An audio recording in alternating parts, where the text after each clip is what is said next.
Herbal antacid എന്തിനുള്ളതാണ്? ഇതിന്റെ പണി കൂടെ എടുത്തുകൊണ്ടിരുന്ന ഒരു പ്രോഡക്റ്റ് ആയിരുന്നു ലിവഗെയിൻ, അല്ലെ? ഇതിന്റെ പണി കൂടെ എടുത്തുകൊണ്ടിരുന്ന ഒരു പ്രോഡക്റ്റ് ആയിരുന്നു. അപ്പോ ഈ ലിവഗെയിൻ സിറപ്പ് പലപ്പോഴും ഈ പ്രശ്നത്തിനെ പരിഹരിച്ചിട്ടുണ്ട്. അസിഡിറ്റി പ്രശ്നത്തിനുള്ള പ്രോഡക്റ്റ് ആണിത്, അല്ലെ? അസിഡിറ്റിക്കുള്ള പ്രോഡക്റ്റ് ആണ് ഹെർബൽ അന്റാസിഡ്. അപ്പോ ഇതെങ്ങനെയാണ്? ഇങ്ങനത്തെ ബോട്ടിൽ, ചെറിയ ബോട്ടിലായിട്ടാണ്, നമ്മുടെ പോക്കറ്റിലടക്കം നമുക്ക് കൊണ്ടുപോകുന്ന ബോട്ടിലായിട്ടാണ് ഇത് ഇരിക്കുന്നത്. അപ്പോ ഇതെന്താണെന്ന് ചോദിച്ചാൽ പവർഫുൾ ആയുർവേദിക് ഫോർമുലേഷൻ ആണ്. എന്തിന്? അസിഡിറ്റി റിലേറ്റഡ് ഇഷ്യൂസ്, പ്രത്യേകിച്ച് ഹേർട്ട് ബേൺ, നെഞ്ചരിച്ചത്, അതുവഴി ഉണ്ടാകുന്ന തലവേദന, അങ്ങനെയുള്ള പ്രശ്നങ്ങൾക്കൊക്കെ ഉള്ള ഒരു പ്രോഡക്റ്റ് ആണ് ഇത്. നമ്മുടെ സ്റ്റമക് ആസിഡ്, നമ്മുടെ വയറ്റിലെ ആസിഡ്, ഈ സ്റ്റമക് ആസിഡ് അത് കൂടുന്നതുകൊണ്ടും അതുവഴി ഉണ്ടാകുന്ന പ്രശ്നങ്ങളും ഒക്കെയാണ് ഇത്. ഇത് പ്രധാനമായിട്ടും നമ്മൾ റെഗുലർ ആയിട്ട് യൂസ് ചെയ്യേണ്ടതാണെന്ന് ചോദിച്ചാൽ ലോങ് ടൈം ആയിട്ട് ഹൈപ്പർ അസിഡിറ്റി ഉള്ള ആൾക്കാരുണ്ട്. എന്താണ്? നെഞ്ചരിച്ചിലൊക്കെ ഉള്ള. ഇനി ഈ പ്രൊഡക്റ്റിന് കണക്റ്റഡ് ആയിട്ട് ഞാനൊരു പ്രൊഡക്റ്റ് കൂടെ പറയാം. എന്തുകൊണ്ട് ഈ ഹൈപ്പർ അസിഡിറ്റി വരുന്നു എന്ന് ചോദിച്ചാൽ, ഹൈപ്പർ അസിഡിറ്റി വരുന്ന പ്രശ്നം എന്ന് വെച്ചാൽ പല കാര്യങ്ങളുണ്ട്. അതിൽ ഒരു റീസൺ, എന്തെങ്കിലും ഒരു ഇൻഫെക്ഷൻ വരുന്ന സമയങ്ങളിൽ നമ്മൾ എന്ത് ചെയ്യും? ആന്റിബയോട്ടിക് കഴിക്കും, അല്ലെ? ആന്റിബയോട്ടിക് കഴിക്കുമ്പോൾ ലോങ് ടൈം ആന്റിബയോട്ടിക് അല്ലെങ്കിൽ ഷോർട്ട് ടൈം, നോർമലി 7 days ആണെങ്കിൽ പോലും ആന്റിബയോട്ടിക്കിന്റെ ആക്ഷൻ എന്താണെന്ന് ചോദിച്ചാൽ, ഇപ്പോ ഗവൺമെന്റ് പുതിയ സർക്കുലർ വന്നിരിക്കുന്നത് ഒരു ആന്റിബയോട്ടിക് നിങ്ങൾക്ക് കഴിക്കണമെങ്കിൽ വെറുതെ പോയി ഒരു കെമിസ്റ്റിനൊക്കെ പോയിട്ട് മേടിച്ച് കഴിക്കാൻ പറ്റില്ല. ഇപ്പൊ സ്ട്രിക്ട്ലി ഡോക്ടറുടെ പ്രിസ്ക്രിപ്ഷൻ നിർബന്ധമാക്കിയിട്ടുണ്ട് ആന്റിബയോട്ടിക് കഴിക്കാൻ. കാരണം നമ്മൾ തോന്നിയതുപോലെ ആന്റിബയോട്ടിക് പലതും കഴിക്കുന്നതുകൊണ്ടൊക്കെ തന്നെ പലതരത്തിലുള്ള ആരോഗ്യ പ്രശ്നങ്ങളുണ്ട്, പല ഓർഗൻസ് പോലും ഡാമേജ് ആകുന്നുണ്ട്. പക്ഷെ അതൊന്നും വലിയ രീതിയിൽ പ്രചാരം കൊടുക്കില്ല. പലപ്പോഴും നമ്മൾ കാണാറുണ്ട്, ഇന്നലകളിൽ നമ്മളടക്കം ഉപയോഗിച്ചിരുന്ന പല കാര്യങ്ങളും ചില സമയങ്ങളിൽ പെട്ടെന്ന് കയറി ബാൻഡ് ആവും, ആരോഗ്യത്തിന് ഗുരുതര പ്രശ്നങ്ങൾ ഉണ്ടാക്കുന്നത് എന്ന് പറഞ്ഞുകൊണ്ടാണ്. അപ്പൊ ഇന്നലെ വരെ അത് കഴിച്ചുകൊണ്ടിരുന്ന ആൾക്കാരുടെ ആരോഗ്യം എത്രത്തോളം പ്രശ്നമാവും എന്നൊന്നും ആരും ചർച്ച ചെയ്യാറില്ല. ബട്ട് ഞാൻ പറഞ്ഞു വന്നത് ഇത്രേ ഉള്ളൂ, ആന്റിബയോട്ടിക് ചെയ്യുന്നത് ഇത്രേ ഉള്ളൂ. നമുക്ക് എവിടെയെങ്കിലും ഒരു മുറിവ് വന്നു കഴിഞ്ഞാൽ ആന്റിബയോട്ടിക് കഴിക്കാൻ ഡോക്ടർ പറഞ്ഞാൽ നിർബന്ധമായിട്ട് കഴിച്ചിരിക്കണം. കാര്യം അത് കരിയാൻ അത് ആവശ്യമാണ്. അപ്പോ ആ കഴിക്കുന്ന സമയങ്ങളിൽ ആന്റിബയോട്ടിക് ചെയ്യുന്ന ഡ്യൂട്ടി കംപ്ലീറ്റ് ബാക്ടീരിയയും കൊല്ലും, അല്ലേ? കംപ്ലീറ്റ് ബാക്ടീരിയയും കൊല്ലുന്നു എന്ന് പറയുമ്പോൾ അവിടുത്തെ നമ്മുടെ പ്രോബയോട്ടിക്കും പ്രീബയോട്ടിക്കും നല്ല ബാക്ടീരിയയും ചീത്ത ബാക്ടീരിയയും ഒക്കെ ഉണ്ടാവുമല്ലോ. അപ്പൊ സ്വാഭാവികമായിട്ടും ആന്റിബയോട്ടിക് കഴിച്ചു കഴിയുമ്പോൾ അവശ്യം വേണ്ട ബാക്ടീരിയ, നല്ല ബാക്ടീരിയയും കൂടെ നശിക്കുന്ന സമയത്ത് നമ്മൾ പ്രീബയോട്ടിക് എടുക്കേണ്ടതായിട്ട് വരും, അല്ലെങ്കിൽ പ്രോബയോട്ടിക് എടുക്കേണ്ടതായിട്ട് വരും. പ്രോബയോട്ടിക് ഫുഡ് ധാരാളമുണ്ട്, പുളിയില്ലാത്ത തൈരൊക്കെ പ്രോബയോട്ടിക് ആണ്. പക്ഷെ എത്ര നമ്മൾ സാധാരണഗതിയിൽ ആന്റിബയോട്ടിക് എടുത്തു കഴിഞ്ഞാൽ ഇതൊക്കെ കഴിക്കണം എന്ന് പറയും, പലരും കഴിക്കാറില്ല. ചിലർക്ക് ത്രോട്ട് ഇൻഫെക്ഷൻ ഒക്കെ ഉണ്ടെങ്കിൽ തൈര് കഴിക്കാൻ ബുദ്ധിമുട്ടായിരിക്കും, കഴിച്ചെന്ന് വരില്ല. അവിടെ നമ്മുടെ പ്രോബയോട്ടിക് നമുക്ക് ഒന്നാം തരം ഒരു സൊല്യൂഷനാണ്. അപ്പോ എന്താ പറ്റുന്നതെന്ന് വെച്ചാൽ, ഈ നല്ല ബാക്ടീരിയ കൂടെ ഒക്കെ പോയിരിക്കുന്ന സമയത്താണ് നമ്മൾ ഈ പ്രോബയോട്ടിക്കും പ്രീബയോട്ടിക്കും ഒക്കെ പോയിരിക്കുന്ന സമയത്താണ് നമ്മൾ ഇച്ചിരി ഈ മസാല പോലെയുള്ള എരിവുള്ള സാധനങ്ങളൊക്കെ നമ്മൾ കഴിക്കുമ്പോൾ ഇത് ഇറങ്ങുമ്പോൾ ഈ കുടലിന്റെ ഇവിടെ ഈ ഭാഗങ്ങളിലൊക്കെ ഇറങ്ങുമ്പോഴത്തേക്ക് അവിടെ ശരിക്കും നല്ല ബാക്ടീരിയസ് ഉണ്ടാകുന്നത് അതൊന്നും ഇല്ലാതെ വരുമ്പോഴേക്കും ഭയങ്കര പ്രശ്നം ഉണ്ടാവും, ഹേർട്ട് ബേൺ കാര്യങ്ങളൊക്കെ ഉണ്ടാവും. അപ്പൊ നമുക്ക് ഈ മസാല പോലുള്ള സാധനങ്ങളൊക്കെ കഴിക്കുമ്പോൾ പെട്ടെന്ന് ഈ പ്രശ്നം കീറിയെന്ന് വരും. ചിലപ്പോൾ നമുക്ക് വോമിറ്റിംഗ് ടെൻഡൻസി വരും, ചിലപ്പം ഹെഡേക്ക് വരും. ഹൈപ്പർ അസിഡിറ്റി വന്നു കഴിഞ്ഞാൽ ഉടൻ തന്നെ വോമിറ്റിംഗ് ടെൻഡൻസി വരും, ഹെഡേക്ക് വരും, പല പ്രശ്നങ്ങളും ഉണ്ടാവും. വലിയ പ്രശ്നമാകും, ചിലർക്കത് വലിയ കൈകാര്യം ചെയ്യാൻ പറ്റാത്ത രീതിയിൽ പ്രശ്നമാകും. മേ ബി ജോലിക്ക് പോകാൻ ഇറങ്ങുന്ന ആൾക്ക് അന്നത്തെ ദിവസം ജോലിക്ക് പോലും പോകാൻ പറ്റിയില്ലെന്ന് വരും. പിന്നെ പോയി പെട്ടെന്ന് കണ്ട് ഡോക്ടറിനെ കണ്ട് റാബിപ്രോസോ ഒളോമപ്രോസോ അങ്ങനെ എന്തെങ്കിലുമൊക്കെ ഇതൊക്കെ കഴിച്ചിട്ട് 4-5 ദിവസം കൊണ്ടൊക്കെ ആയിരിക്കും ചിലപ്പോൾ മാറുന്നത്.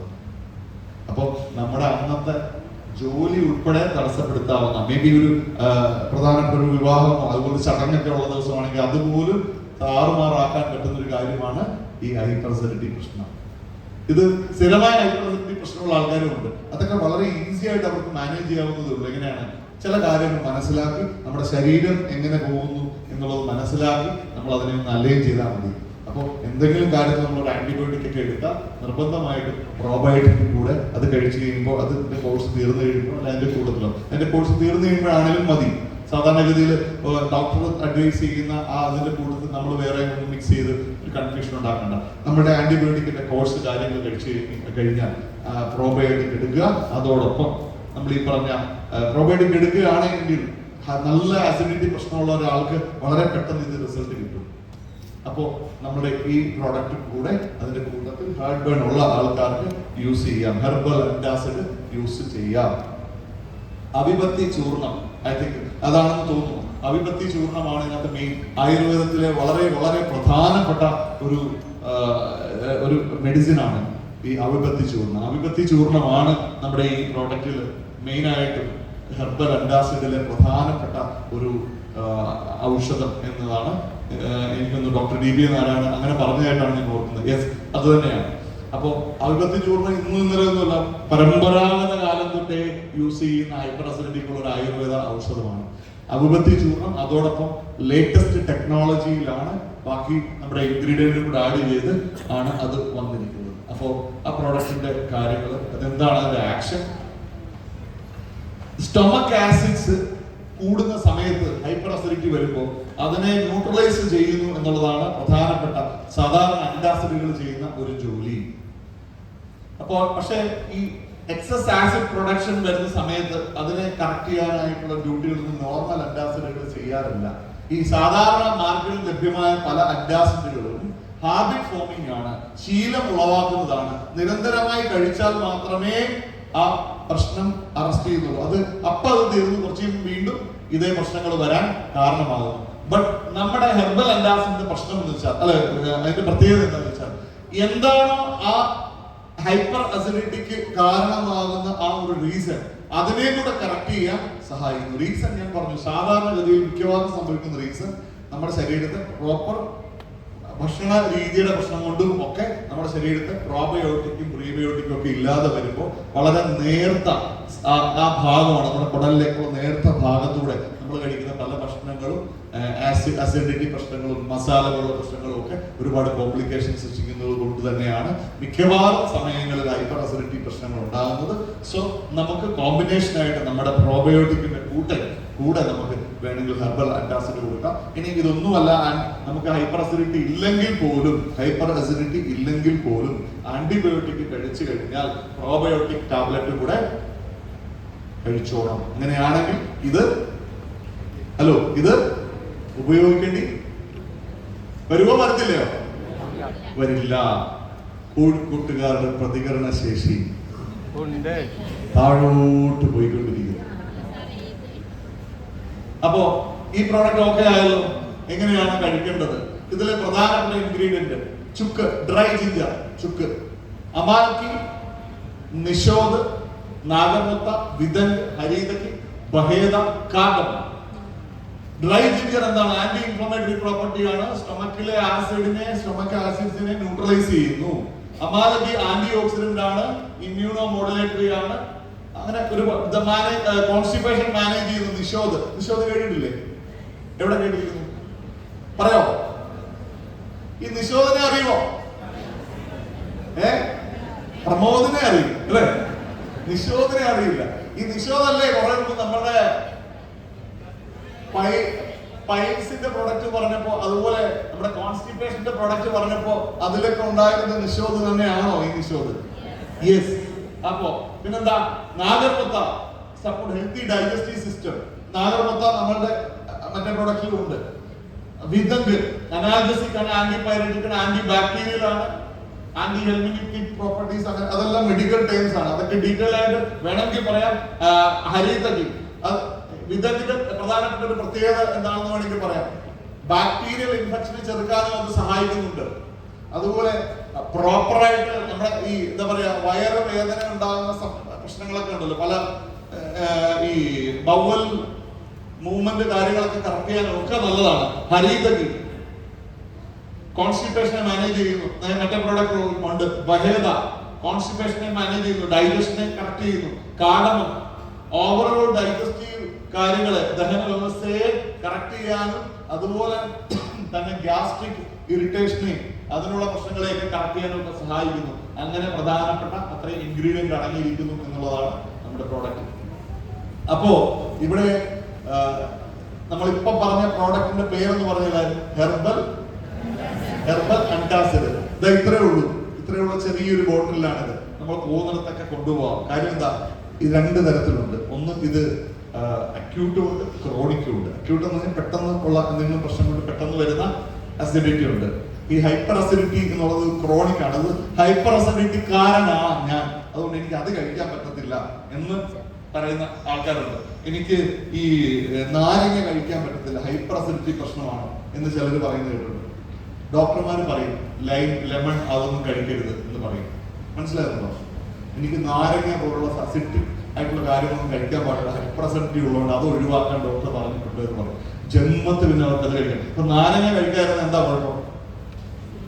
നമ്മുടെ ശരീരത്തിൽ ആവശ്യം വേണ്ടുന്ന വൈറ്റമിൻ സി സപ്ലൈ ചെയ്യുന്ന അവൈലബിൾ ആയിട്ടുള്ള ഒരു സാധനം ഈ നാരങ്ങയാണ്. വല്ലപ്പോഴും ഒരു ലൈം ജ്യൂസോ അല്ലെങ്കിൽ ഇച്ചിരി എരിവും പുളിയൊക്കെ ആണെങ്കിലും പിക്കിളിലൂടെയൊക്കെ ഇച്ചിരി വൈറ്റമിൻ സി ചെല്ലാൻ സാധ്യത ഉള്ളിടത്ത് അത് കഴിക്കാതിരുന്നാൽ അത് അതിൻ്റെതായ പ്രശ്നങ്ങളുണ്ട്, അല്ലെ? ശരിയാണോ? അപ്പൊ പ്രോപ്പറായിട്ട് നമ്മളിത് ഉപയോഗിക്കാൻ തുടങ്ങിക്കഴിഞ്ഞാൽ അല്പസ്വല്പം നാരങ്ങയൊക്കെ നമുക്ക് ഉപയോഗിച്ച് തുടങ്ങാം. ഇനിയിപ്പോ ഉപയോഗിക്കാൻ പറ്റുന്നില്ല എന്ന് നിങ്ങൾക്ക് തോന്നുന്നുണ്ടെങ്കിൽ എന്ത് യൂസ് ചെയ്യാം? വൈറ്റമിൻ സി ഉണ്ടല്ലോ, അപ്പൊ പ്രശ്നം ഇല്ല. ഇനി ക്രോണിക്കും അക്യൂട്ടും സാധാരണഗതിയിൽ ഈ ക്രോണിക് ഹൈപ്പർ അസിഡിറ്റി ഉള്ള ആൾക്കാരോട് പറയുന്ന കാര്യമാണ് ഞാൻ നേരത്തെ പറഞ്ഞത്. അത് യൂസ് ചെയ്യരുത്, ഇത് യൂസ് ചെയ്യരുത്, മസാല യൂസ് ചെയ്യരുത്, നാരങ്ങ യൂസ് ചെയ്യരുത്, അങ്ങനെ യൂസ് ചെയ്യരുത് എന്നൊക്കെ പറയും ക്രോണിക് ആയിട്ടുള്ളവർക്ക്. പക്ഷെ ഇവിടെ നമ്മൾ ഇത് യൂസ് ചെയ്ത് പ്രോപ്പറായിട്ട് യൂസ് ചെയ്ത് കറക്റ്റ് ആക്കി കഴിഞ്ഞാൽ പിന്നെ നമുക്ക് വേണമെങ്കിൽ ഈ പറഞ്ഞ പ്രശ്നങ്ങൾ ഒക്കെ ഒന്നുമില്ലാതെ തന്നെ നാരങ്ങ യൂസ് ചെയ്യാം, അത്യാവശ്യം മസാലയൊക്കെ യൂസ് ചെയ്താലും തെറ്റൊന്നുമില്ല. പക്ഷെ എന്ത് വേണം? നേരത്തെ പറഞ്ഞതുപോലെ ആന്റിബയോട്ടിക് കഴിച്ചാൽ നിർബന്ധമായിട്ടും പ്രോബയോട്ടിക് കഴിച്ചിരിക്കണം. ഇത് ച്യൂവബിൾ ടാബ്ലറ്റ് ആയിട്ടാണ് വന്നിരിക്കുന്നത്. ച്യൂവബിൾ ടാബ്ലറ്റ് ആയിട്ടാണ്. അത് നിങ്ങൾക്ക് ക്ലിയർ ആയിട്ടുണ്ടോ പറഞ്ഞത്? ഞാൻ ഒന്നുകൂടെ പറയാം. ഒരു ടാബ്ലറ്റ് നമ്മൾ കഴിക്കണം, രാവിലെ കഴിക്കണം, ഭക്ഷണത്തിന് ശേഷം കഴിച്ചാൽ കൃത്യം അത് കഴിഞ്ഞ് 1 മണിക്കൂർ കഴിഞ്ഞുകൊണ്ട് അടുത്തതും കഴിക്കണം. എന്തിനാണ്? ഈ സ്റ്റൊമക് ആസിഡിനെ അറസ്റ്റ് ചെയ്യാനാണ്. 1 മണിക്കൂർ കഴിച്ചിട്ട് പിന്നെ 5 മണിക്കൂർ കഴിഞ്ഞിട്ട് അല്ല അടുത്തത് കഴിക്കേണ്ടത്. ആ 1 മണിക്കൂർ കഴിഞ്ഞ് 1 മണിക്കൂറിനുള്ളിൽ അടുത്ത ഒരെണ്ണം കൂടെ കഴിക്കണം, എങ്കിലേ അത് കറക്റ്റ് ആകുള്ളൂ. അപ്പൊ 2 എണ്ണം രാവിലെ വൈകിട്ടുമല്ല, രാവിലെ കഴിച്ചാൽ 1 മണിക്കൂർ കഴിഞ്ഞ് അടുത്ത ഒരെണ്ണം കൂടെ കഴിക്കണം. അങ്ങനെയാണ് ഇത് മറ്റുള്ളതിൽ നിന്നും വ്യത്യസ്തമായ ഡോസേജ് ആയതുകൊണ്ടാണ് ഞാൻ ആവർത്തിച്ച് പറയുന്നത്.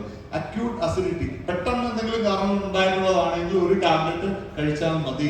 1 മുതൽ 2 ആഴ്ച വരെ കഴിച്ചാൽ മതി, ഒരെണ്ണം കഴിച്ചാൽ മതി. പെട്ടെന്ന് നമ്മൾ ഭക്ഷണം മറ്റത് ദീർഘകാലമായിട്ട് നമുക്കുള്ള ഒരു പ്രവണതയാണ് അതെങ്കിൽ നമ്മൾ ഒരു മാസമെങ്കിലും തുടർച്ചയായിട്ട് ഡെയിലി 2 എണ്ണം ഓരോ മണിക്കൂർ ഇടവിട്ട് എന്ന് പറഞ്ഞാൽ, ഓരോ മണിക്കൂർ ഇടവിട്ട് എന്ന് പറയുമ്പോൾ എത്ര മണിക്കൂറുണ്ടോ, അതായത് 24 മണിക്കൂറുള്ളതിൽ 12 മണിക്കൂറാണ് നമ്മൾ ഉണർന്നിരിക്കുന്നത്. ഓരോ മണിക്കൂർ ഇടവിട്ട് 6 എണ്ണം കഴിക്കാനാണോ ഞാൻ പറഞ്ഞത്? അല്ല, 2 എണ്ണം കഴിച്ചാൽ മതി. രാവിലെ നമ്മൾ കഴിച്ചാൽ 1 മണിക്കൂർ കഴിഞ്ഞാൽ അടുത്ത ഒരെണ്ണം കൂടെ കഴിക്കുക. എത്രയോ പറഞ്ഞുള്ളൂ കേട്ടോ.